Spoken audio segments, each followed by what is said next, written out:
Yo aprendí de los caballos de Troya, porque Jesús de Nazaret lo repite muchas veces, de que el Padre Azul a partir de los 5 o 6 años normalmente habita en la mente, en el cerebro humano, se instala para siempre y es el que susurra, nunca grita, es el que orienta sin orientar, es el que te inclina a preguntarte cosas, ¿no? el que te induce a preguntar y a saber más sobre la divinidad, sobre Dios, sobre el alma, sobre el mundo espiritual, etcétera, etcétera. Para nosotros, para nuestro interés, está en, primero, aceptar que esa chispa está en nuestra mente, aceptarlo. Y para eso es muy fácil, basta con pedir señales difíciles, no que mañana llueva, no, difíciles, como lo de la rosa, por ejemplo, ¿no? Ese es el primer paso. Y el segundo es, si usted consigue demostrarse a sí misma que esa chispa es real, que está dentro de nuestra mente, automáticamente el siguiente paso es, de acuerdo, yo voy a hacer tu voluntad, que es algo aparentemente difícil y confuso, pero no lo es. Yo tengo un problema, el que sea, importante. Si yo no sé resolverlo, o no tengo medios ni inteligencia para resolverlo, hay que dejarlo en manos de esa chispa, de ese Dios, el número 1.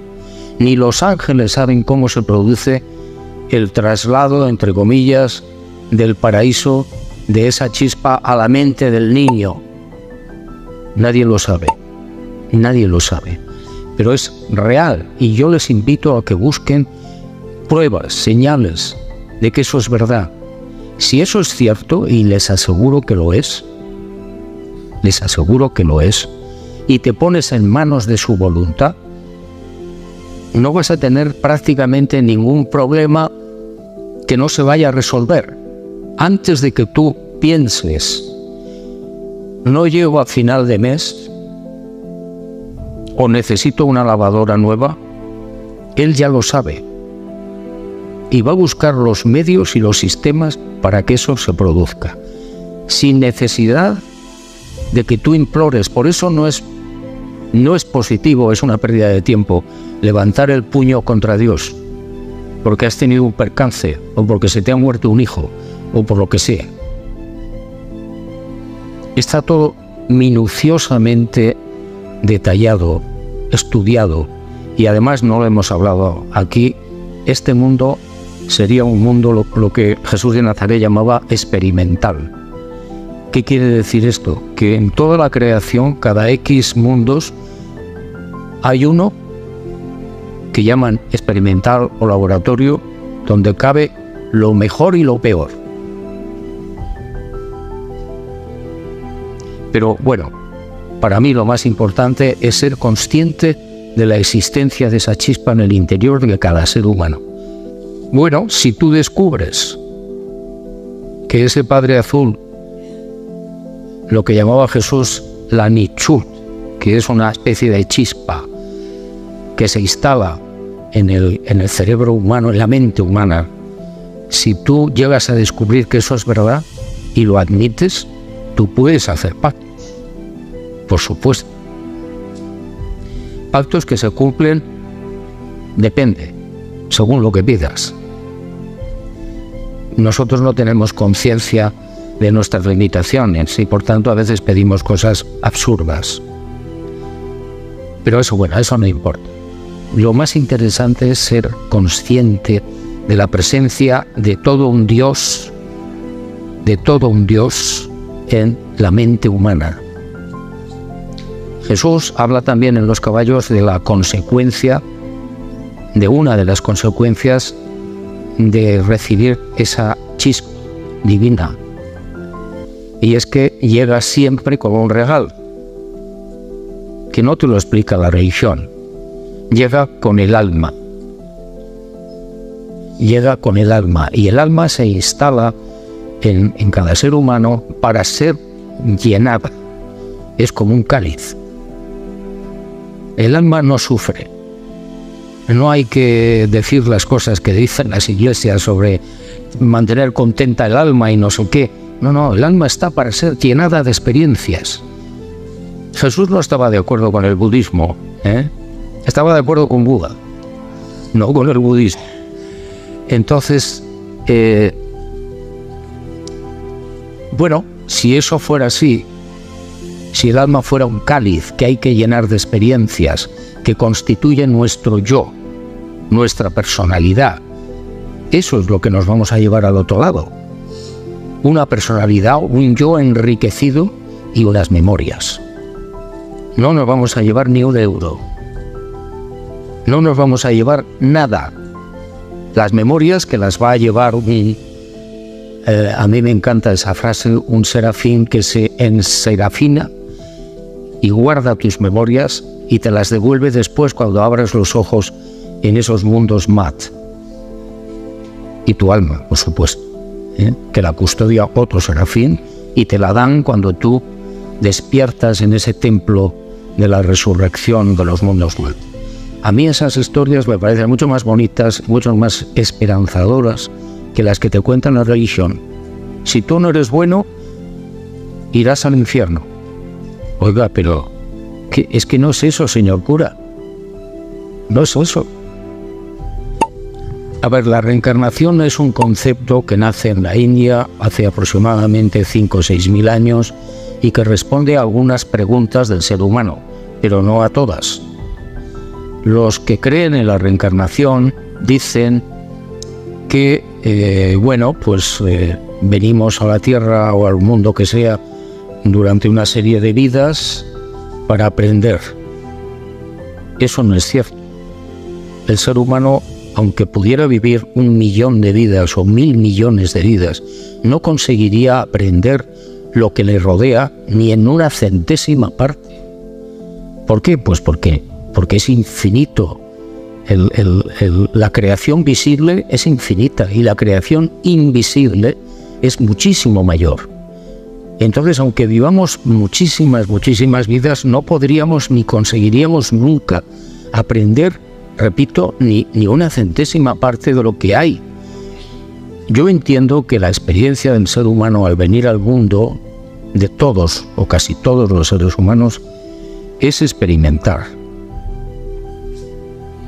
Eso, es algo que las religiones en general no defienden, ni predican, ni practican. Nosotros procedemos todos de un lugar que no podemos entender ni comprender, que no es físico.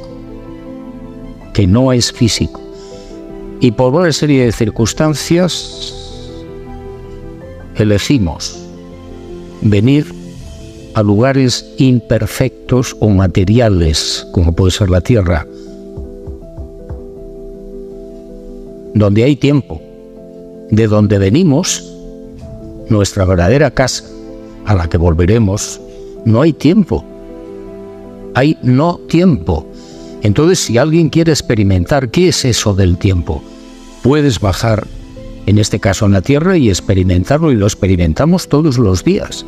Y las enfermedades, y la envidia, y el odio, y la guerra, y el sufrimiento, y la riqueza, y la sabiduría, y la oscuridad, etcétera, etcétera, etcétera. Y cuando se ha cumplido ese contrato, entre comillas, desde mi punto de vista, vuelves a tu casa. La muerte no es más que abrir una puerta. Yo llevo como 1000 casos investigados, o probablemente más, de personas que han visto y han hablado con individuos, con parientes o con amigos muertos. Y todos coinciden. La muerte es abrir una puerta o apagar la luz. Y a continuación, despiertas, abres los ojos en un lugar físico, donde nadie te juzga. Nadie te juzga y sigues avanzando en ese larguísimo camino que Luzbel trató de acortar. o por lo menos pregunto por qué. Bueno, la ley del contrato es una hipótesis de trabajo. Mire, yo me muevo mucho con las señales. Cuando yo tengo dudas, serias dudas, o dudas importantes, no dudas pequeñas, yo solicito señales a los cielos. Cuantos más difíciles, mejor. Y siempre se han cumplido cuando yo he preguntado si la ley del contrato es correcta, si es cierto. Siempre ha sido y ha salido positivo. ¿Y qué es la ley del contrato? Bueno, pues como yo les decía antes, casi todos los que estamos aquí procedemos de un lugar no físico, no material, no imperfecto, que es nuestra verdadera casa. Cuando alguien quiere experimentar algunas de esas historias del tiempo, etc., lo solicita, elige hasta el momento de la muerte, hasta los más pequeños detalles, los enemigos, las compañías, los amores, los desastres, las ruinas, lo que sea. Y si está de acuerdo, firma el contrato. Es una manera de hablar. Y nace. Y al nacer, alguien le borra todo lo que sabía. Y cuando nace, ese personaje, esa señora, señorita, ese señor,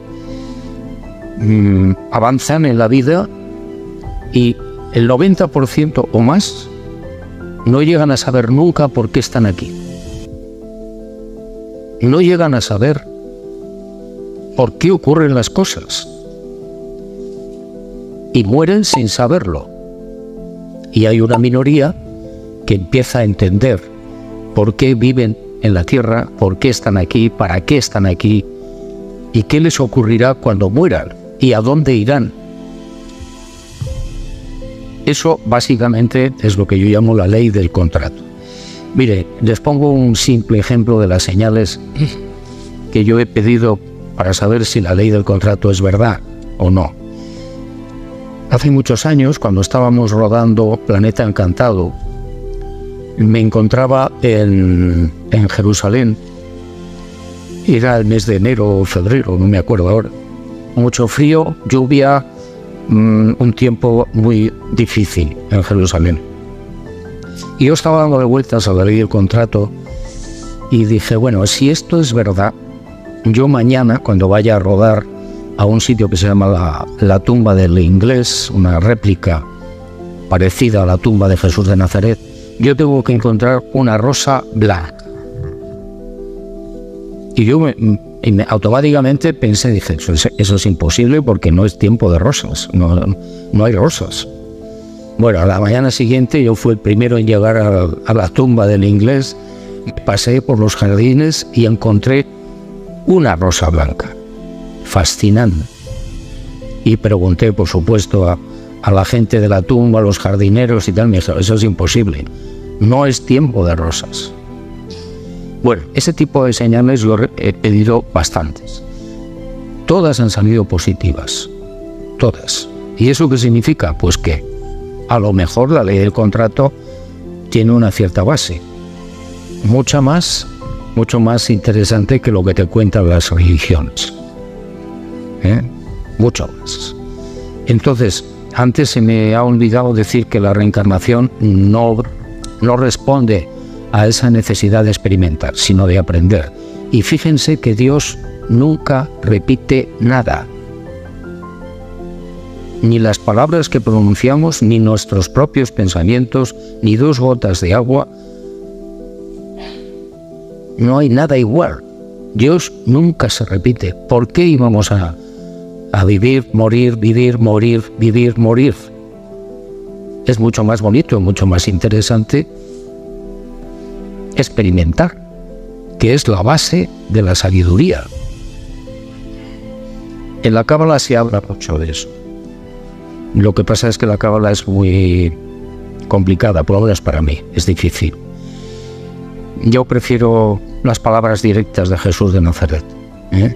La cábala es maravillosa, es extraordinaria, es fascinante, pero es complicada y difícil. Sí, era un gran cabalista, sabía mucho de cábala. No era esenios. No era esenios. Mire, los esenios, eso se puso de moda en cierta ocasión, lo mismo que se puso de moda la relación de Jesús de Nazaret con María Magdalena. Eso fue otro error gravísimo. Y voy a empezar por el final. María Magdalena, según tengo yo entendido, según lo que aparece en las informaciones de Caballo de Troya, era una mujer que había tenido una vida muy difícil, había sido violada desde niña, prostituida, se escapó de un burdel cuando va detrás de Jesús, es curada por Jesús y otras personas que iban con ella, y se convierte en una seguidora de las 12 mujeres que Jesús eligió para que difundieran la verdad, como los hombres, como los varones. María, la de Magdala, era una de ellas, Pero eso no significa que tuviera ninguna relación con Jesús de Nazaret, en absoluto. Jesús de Nazaret no tuvo ninguna novia. Hubo una persona, una chica de Nazaret que se llamaba Rebeca, que sí se enamoró de él. Y tuvo especial cuidado en hablar él con la familia y con ella, diciéndole que ese no era su camino. Pero esta mujer le acompañó hasta la cruz, Rebeca. Pero María, la de Magdala, no. María era una seguidora, se convenció del mensaje de Jesús, la curó, probablemente sufriría algún tipo de psoriasis, que aquella gente confundía con la lepra. Cualquier enfermedad, incluso la calvicie, era considerada, o eran considerados leprosos. Y eso significaba una marginación prácticamente total de la sociedad. Aparte de la información que aparece en los caballos, lo he estudiado muy a fondo, he estado varias veces allí en Qumran. Mire, los esenios fue una secta que se desvinculó del sacerdocio de Israel por una serie de razones que nos llevarían muy lejos, y se instalaron en Qumran, al norte del Mar Muerto.